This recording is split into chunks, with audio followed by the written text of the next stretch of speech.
I am here with Jessica Sitomer, the Greenlight Coach. Tell me a little bit more for people who don't know what the Greenlight Coach is and who you do your work for and where they can find you. Okay, well, they could always find me at thegreenlightcoach.com. And what I do is I'm a professional speaker and coach for the entertainment industry, which means I help people in all classifications, in front of the camera, behind the camera, getting it to camera, what happens after camera. Everyone, if they are working in entertainment, I can help them. And the way I help them is by getting more work, better work, or different work, because most people in the industry understand their craft, their art, their skill, but they don't know how to get work. They believe that their talent should be enough and that someone should just find them either on the internet or through word of mouth. And the reality is you must be proactive in your career. You must treat it like a business. Now, I know that word is like a red button for a lot of people in the industry. Like, I don't like the business. That's why I got into something creative. And that's where I come in. I really take business skills from the business world and make them fun and entertaining for people so that they understand, oh, networking isn't really schmoozing and all that yucky stuff I don't like. It's just sharing stories with people who inspire me. And in return, I'm actually inspiring them by telling them my stories. So that's what I do. I help people digest easily the business side so that they can really empower themselves to be proactive in their careers and get work. And you do, and you help a lot of people get work. I wanted to focus today on some of the specific challenges that may or may not be expected for people when they enter into the business and they find themselves, for example, in the field on a set. One of the things that sometimes happens, and you're dealing with a lot of creative people, so there are many reasons why it happens, but a lot of people that you're working for are very volatile. They're under a lot of pressure. Then, for whatever reason, they're not always very polite. Sometimes they can be almost bullying in their approach to how they want you to work or how they tell you they want you to work. So how do you handle that? How do you handle that kind of personality on the set when you're under pressure to get your job done as well? Well, in most cases, it's really going to be about you making a shift, because the fact is you can't change other people. You can only change how you react to how they are treating you. And once you can make that shift, it's easy to work with just about anybody. When you recognize that it's them, not you, and if you have empathy and understand, okay, they're under a lot of pressure, or okay, they're having a really tough day and they could get fired over this. You know, it's really important that you not take it on yourself, because that's when people start really freaking out and spinning out. When they're like, what did I do? Why are they screaming at me? I've been doing everything. And then you get resentful and all negative feelings start building up in you. It's so important that you use that tool of separating yourself from them and understanding that you have no control over them. People say, well, should I have a conversation with this person? You know, you have to trust your instincts, but in most cases, that's not going to work. This person is who they are. I mean, you can compare it probably to somebody in your family. You know, there's probably somebody out there in your family who you would love to change, but you can't. You have to change how you react to them. Now, when you're stuck on a set, on location, and there's nowhere to go, sometimes there is a political pecking order, so to say. So if you have a boss who you can go to and say to them, listen, this person is really bullying me. It's like I feel like I'm their whipping post because they have to take it out on somebody. Maybe your supervisor can then talk to the person and say, listen, my department is under a lot of stress just like you are, and let them deal with it. But if you're really not in that situation, it's how do you handle the stress? How do you handle the pressure? Do you have a favorite music you like to listen to that you can just put in your earplugs during that downtime? I mean, we laugh, but you know, look, I was hosting the SOC Lifetime Achievement Awards, and the man who won for Camera Operator of the Year was making a speech, and he talked about some of those sets that are like family and he loves. And he said, but then there are those other jobs that we hate. And this is a guy who's worked on the biggest films that we see. And it's just part of the nature of our industry. And I imagine it happens in every industry. I imagine it happens in anything where there's a lot of money at stake, there's people's jobs at stake, there's pressure, because a lot of people do not know how to deal with pressure. So it's really you learning the best tools for yourself to not be reactive to people who are like that. Because remember, bullies pick on people who react. If you don't react, you're no fun to pick on. They'll go pick on somebody else. That's really great advice. If you are as the supervisor of a department and one of the people above you is bullying members of your crew, how do you handle that? What do you go to them? Do you have a meeting off set and talk to them about it? Because I know you're all in the middle of the production. There's not a lot of time. So I've had the question lately from people, what do I do? There's a producer, for example, who is bullying one of our assistants and she's in tears. So what do you do? Okay, first of all, are you talking about a non-union production? Yes. Okay, because just so you know, if it's a union production, call a union rep and they will send somebody out to a set. And this way, nobody will be the one who pointed the finger. They can just show up. But if it's a non-union production, you really, again, you have to trust your gut. So it may be easier for the supervisor to help this young woman, stay calm and recognize it's not her and keep telling her what a great job she's doing and that it's this person, not her, and helping to reassure her to get through it may be easier than actually confronting the person. However, if this person feels comfortable, the supervisor feels comfortable enough and trusts their gut and is not concerned that this will affect working with this person again, if this person even wants to work with the person again, then yeah, it might be sitting down saying, hey, listen, we understand you're under a lot of pressure. We are all here for you. We're all doing the best that we can. If there's somebody in my department who you do not feel is living up to it, then come to me and I will help make it work. So just say, what can I do to make the situation better? How can I help you to help, let me deal with my department. If something is bothering you in my department, help me to help you. So I want to make this easy. We all want to do our best job for you. So make it about what I can do to help you and how I can help my department do the best job for you, as opposed to saying you're doing this. Anytime you say you are doing this, it puts them on the defensive. You're right. That's great advice, Jessica. That's really great advice. The second side of things that I wanted to talk to you about today is what I call the need for true and honest feedback. Mm-hmm. There doesn't seem to always be a lot of it for many reasons. People might be afraid to hurt someone's feelings, or they're just busy, or they can't say no.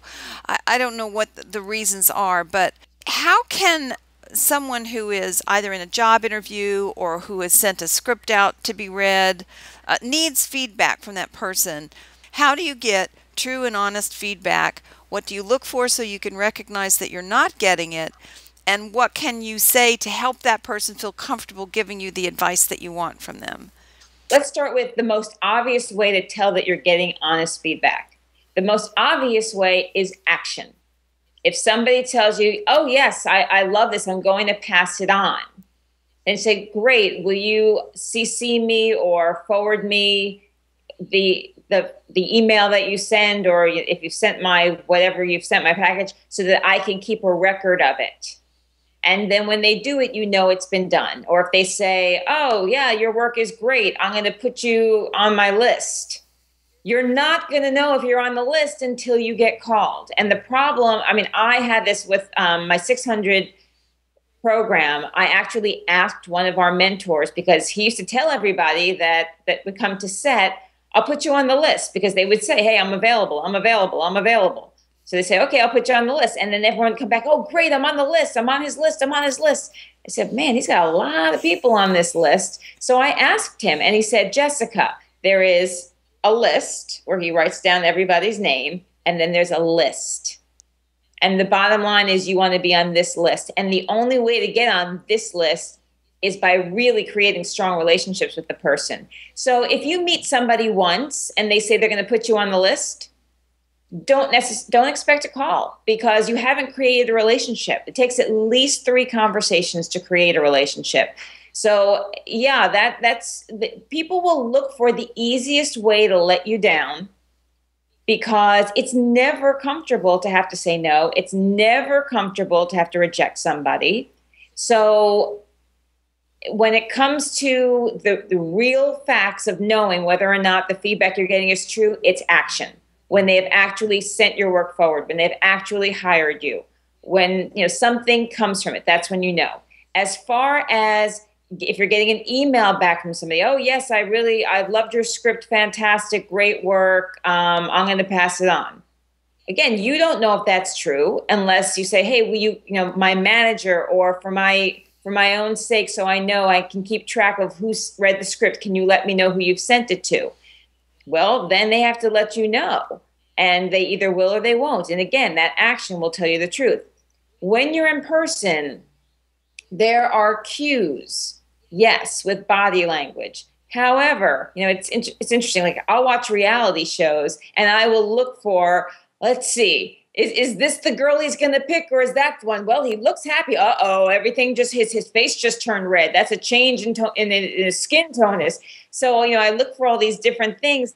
But the reality is that is a science. There's a science to truly understanding facial recognition type of cues and body language. And unless you know the person well enough, it's pretty challenging if it's somebody you're first meeting, like a producer who's read your script and they're like, oh yeah, I think it's great. Well, if you don't really know what they're like when they're being authentic, you're not going to really know. So again, it's not so much on focusing on, are they telling me the truth? Is this accurate? It's more about, okay, this is the answer I got. What action am I going to take next to keep making sure that people are seeing this, that people are getting my work out there? It's almost like actors with auditions. The actors go out, the casting director says, great job. So they go back to their agents, oh, I did great. They're waiting for their callback. They're waiting for their job. And then they wonder for days what's happening, instead of saying, okay, let me go generate the next audition. What's next? Because that's a much more empowering feeling than wondering, was he being honest? Because no one's going to really tell you. It's a lot like dating. When the guy says, oh yeah, I'll call, and then you're waiting around, is it something I did? And for all you know, like, he's got family problems. Like, you just never know. So instead of trying to figure out the answer, instead do the more empowering work, which is, what can I do next to move myself forward? Because eventually, when you are the hot new it thing, they're all going to come back to you anyway. And then you can say, oh yeah, I'll call you when I have a chance, and let them figure out if you're really going to call. I'll put you on the list. Yeah. I remember my literary manager, when I would talk to him, he would talk to me about some of his acting clients who were big names. And I said, what is it that makes somebody go from being, an extra on a show and thinking, oh, all I want to do is be a star. Oh my gosh, it would make my dreams come true, to becoming that star and being such a diva on set that they have to shut it down for 2 days because the wig isn't right.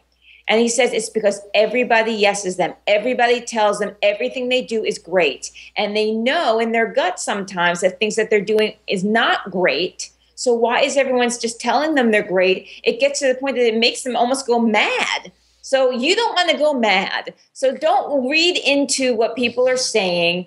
Now, you did ask about what about when hello, there's the kitty cat.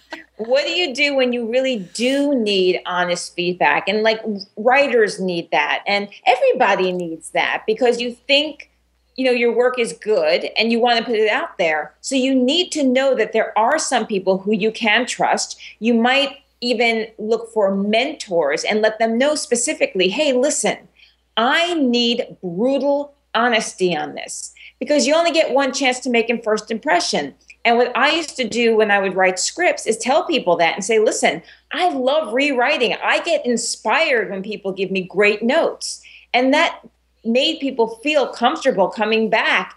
And then your reaction to their feedback is very, very important. You must show gratitude, as opposed to, wait a minute, what do you mean? That was my favorite part. Like, it's like when you brainstorm with people, never negate.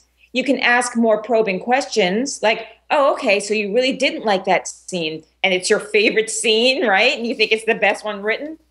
Well, what about that could make it stronger? What was missing for you? Or why don't you like it, so that I can think of how to improve upon it? So asking questions as opposed to getting defensive, and be very aware of your body language. And if you do feel yourself suddenly go, oh my gosh, he hates it, you don't want them to feel badly. So just go, okay, as you can see, I'm having a moment, as every creative person does, because, that was like my baby. But as every baby grows, they become teenagers and have difficulties. So let's handle the difficulties and turn it around. Because it's, your attitude is going to affect, you can hear the sirens going on around me probably. This is like big news. Your attitude is really going to affect the way people react. So when you want honesty, brutal honesty, tell them that, and then accept it graciously, because you might think it's the greatest thing in the world and you're so excited to share it, to get feedback. And also, being true about your objective. Is it really that you want honest feedback, or are you wanting everyone to tell you it's great so they'll send it around? That's a big problem that people don't recognize, because then when people come back and they don't like it, or they have negative feedback, you're like, oh, because really what you wanted was for them to send it around. So you have to be honest with yourself. Are you really looking for feedback to make this the best it can be? Or are you just thinking it's already the best it can be, so you're asking for feedback so people will send it around and support you? So be honest with yourself so that they can be honest with you. Jessica, as always, that is such great advice. I really appreciate your time. Is there anything you want to leave us with before we say goodbye and have a great day? Well, I'd say the most important thing for everyone in the entertainment industry to recognize, and I hear it all the time from my clients when they do, and I just heard this yesterday from one of my clients. He's booked 2 shows, and I'm so excited for him as a DP. And he said to me, Jessica, it just reminded me of what you always tell me. People want to help.